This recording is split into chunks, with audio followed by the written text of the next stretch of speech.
Olá pessoal, tudo bem? Até agora então nós primeiramente deduzimos as equações de Navier-Stokes para um escoamento incompressível. Depois nós simplificamos essas equações para o escoamento invícido e vimos aí a particularidade, dos escoamentos invícidos. Então nós partimos aí para o estudo, de escoamentos viscosos internos. Daí nós vimos que no escoamento interno, ou seja, aquele delimitado por superfícies sólidas, o fluido geralmente possui um sentido bem definido. Como por exemplo, que nós fizemos bastante no escoamento transportado através de um tubo, onde ele sempre entra por um lado do tubo, uma ponta do tubo, e a gente sabe que vai sair na outra pela conservação da massa. Além disso, como nós vimos também, geralmente todo escoamento ele vai acabar se tornando viscoso dentro do tubo, dado que a influência da parede, uma hora ou outra, ela vai ser difundida aí por todo o escoamento devido à viscosidade do fluido, ok?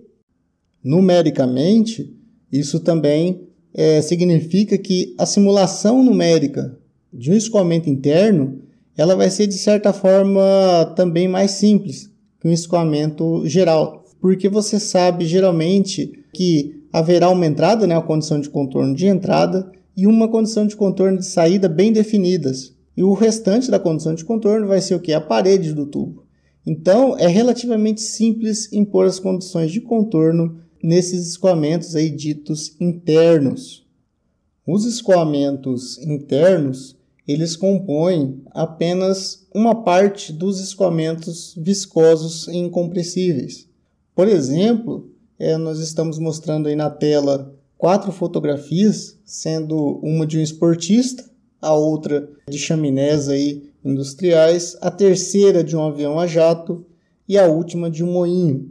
Se nós prestarmos atenção para ver o que há de comum nessas imagens, no contexto de mecânica dos fluidos, claro, nós podemos ver que o escoamento nas imagens, ele ocorre, o escoamento principal, ele ocorre ao redor de corpos, se diferenciando aí de sobremaneira daqueles escoamentos internos que nós acabamos de estudar, ok?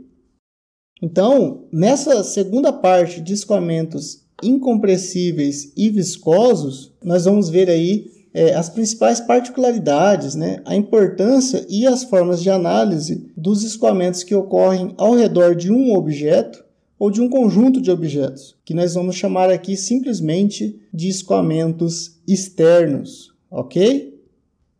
Nós já vimos em escoamentos internos que a região viscosa na qual é sentido o efeito da parede sólida é chamada de camada limite. E agora, nós vamos ver aí que a principal diferença do escoamento interno para o externo é que no último não existe parede, para limitar o crescimento da camada limite.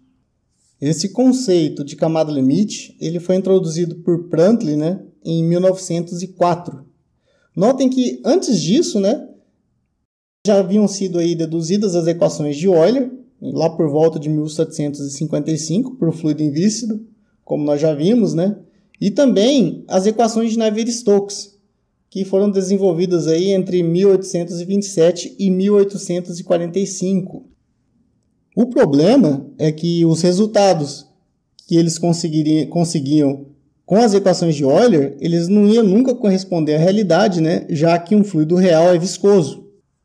Então, próximo aí a qualquer objeto onde nós sabemos que o escoamento se comporta como viscoso, as equações de Euler sempre dariam um resultado errado.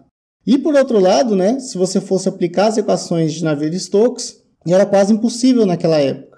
Notem que soluções práticas aí das equações de Navier-Stokes são recentes, começaram a surgir aí, depois do avanço dos computadores e dos métodos numéricos de solução. Então, até aquele ponto, os problemas práticos em mecânica dos fluidos, eles eram tratados, somente a partir aí de fórmulas empíricas que o pessoal conseguia a partir da realização de experimentos de hidráulica, ok? A ideia de Prandtl a respeito da camada limite, ela foi inovadora porque a partir dela, você poderia tratar o seu problema em duas regiões aí bem distintas do problema. uma região que era viscosa, né, que era uma região próxima do corpo, e a outra região longe do corpo, ou seja, longe dos efeitos viscosos, na qual você poderia aplicar as equações de Euler para o escoamento invíscido. Ok? Então, basicamente era apenas isso. Nessa região próxima à parede, né, devido ao efeito da camada limite, você tinha um escoamento viscoso, mas era uma região muito pequena, muito próxima à parede. E em todo o restante do problema, ou seja, na parte externa a essa camada limite, o escoamento poderia ser tratado aí como se fosse invíscido. E daí, com esse tratamento, né, foi possível ampliar muito o entendimento da mecânica dos fluidos e também, né, resolver um grande número de problemas aí envolvendo escoamentos viscosos, que até o momento, né, utilizando as equações eram praticamente impossíveis, ok? No escoamento interno, nós analisamos, né, como que o escoamento interagia com a parede do tubo, formando então, né, desenvolvendo ali a camada limite ao longo do escoamento. Nós vamos fazer aqui um tratamento parecido para escoamento externo, no qual nós vamos analisar aí como se dá, né, a interação entre o escoamento uniforme, a corrente livre, com uma placa plana.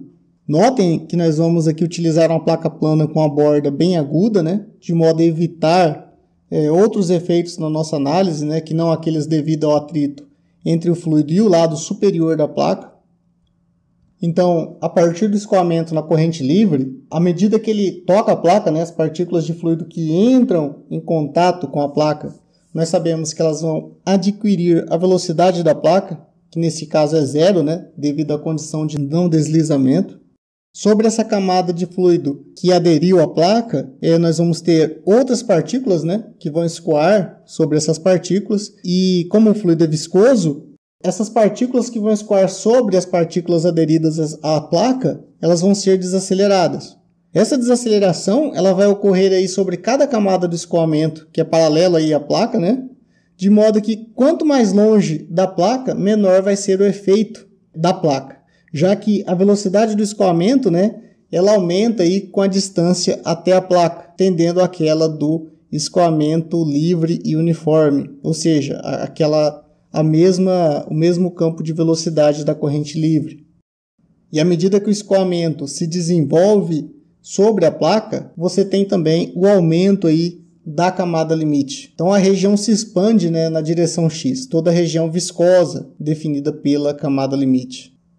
Como no escoamento sobre placa plana nós temos a influência tanto de forças viscosas como de forças inerciais, já era de se esperar, né, que o adimensional representativo aí para esse tipo de problema seria o número de Reynolds. Neste caso, né, como já era de se esperar também de uma análise dimensional por problema, nós vamos ter aí esse número como uma função da viscosidade μ, da massa específica do fluido ρ, da velocidade da corrente livre U e do comprimento da placa na direção do escoamento, né, dado aí por x. Fazendo uso aí do número de Reynolds, experimentalmente, foi verificado que para esse problema do escoamento laminar sobre uma placa plana, a partir de uma velocidade U na corrente livre, U uniforme, né, a transição para a turbulência ela vai ocorrer aí a partir de Reynolds mais ou menos igual a 500.000. Eu digo mais ou menos porque esse valor ele pode variar bastante, né? Dependendo da corrente livre, vai depender também da rugosidade superficial dessa placa, né? E também do campo de pressão. Então, o escoamento, inicialmente, vai ser laminar, né? Então, à medida que aumenta X, você tem também o aumento dessa espessura de camada limite, né? A altura da camada limite para dentro do escoamento invíscido vai aumentar com X, até que num dado ponto da placa, né? Um ponto X crítico, por exemplo, da placa, você vai ter a convergência aí do regime de escoamento para turbulento. Então, a partir desse ponto, né, ou seja, que o escoamento tornou-se completamente turbulento, a camada limite vai começar aí a crescer muito mais rápido. Ou seja, à medida que aumenta X, a taxa na qual você tem o aumento da camada limite, né, da espessura da camada limite, vai aumentar, ok? Além disso, outros efeitos, né, como a difusão da quantidade de movimento também aumenta significativamente e o perfil de velocidade ele vai ganhar mais corpo, né? Ou seja, ele vai aumentar o valor da velocidade próximo aí à placa. E vai aumentar também, né, a tensão cisalhante na superfície, já que o gradiente de velocidade próximo à superfície vai aumentar também. A altura da região afetada pelos efeitos viscosos no escoamento, chamada de espessura da camada limite, o delta, é diretamente proporcional a x e inversamente proporcional ao número de Reynolds. Para altos valores aí do número de Reynolds, a espessura da camada limite ela vai ser muito fina, vai ser muito delgada, né?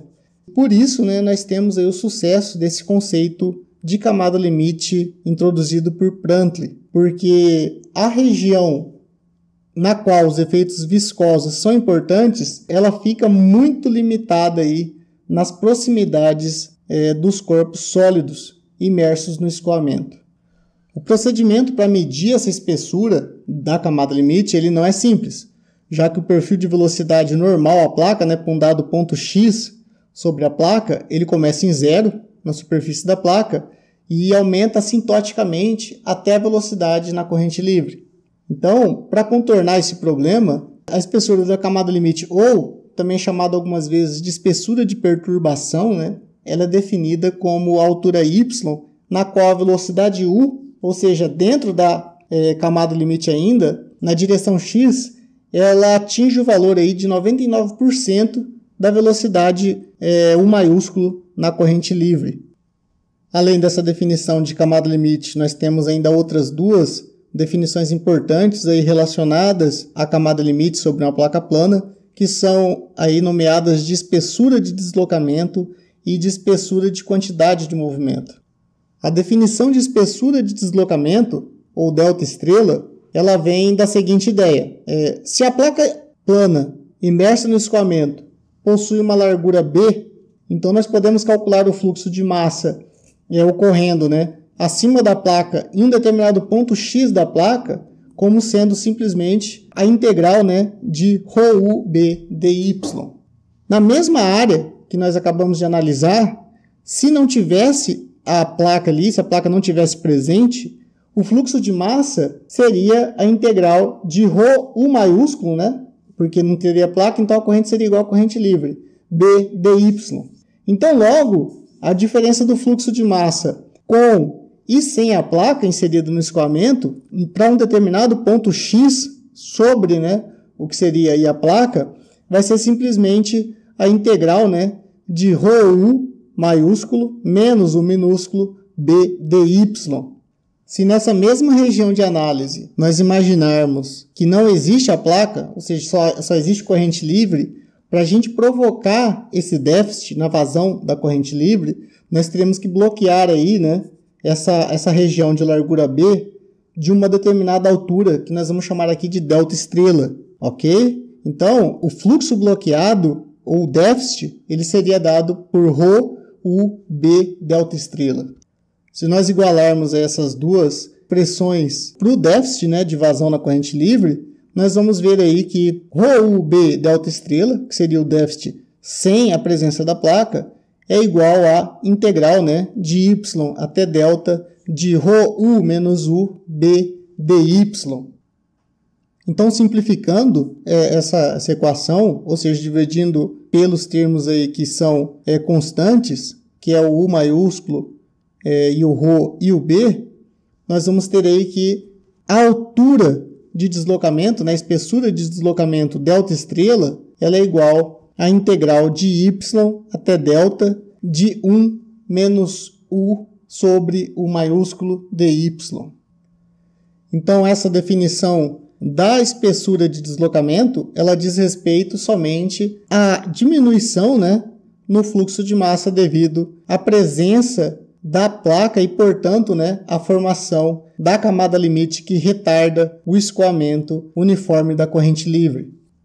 A definição de espessura de quantidade de movimento, que nós vamos chamar de θ, é similar, né, é parecida com a definição de espessura de deslocamento, e a única diferença é que, enquanto na definição de espessura de deslocamento foi avaliada a diferença no fluxo de massa com e sem a presença da placa no escoamento, na espessura de quantidade de movimento, nós vamos avaliar aí qual é a diminuição da quantidade de movimento devido a formação da camada limite sobre a placa plana, ok?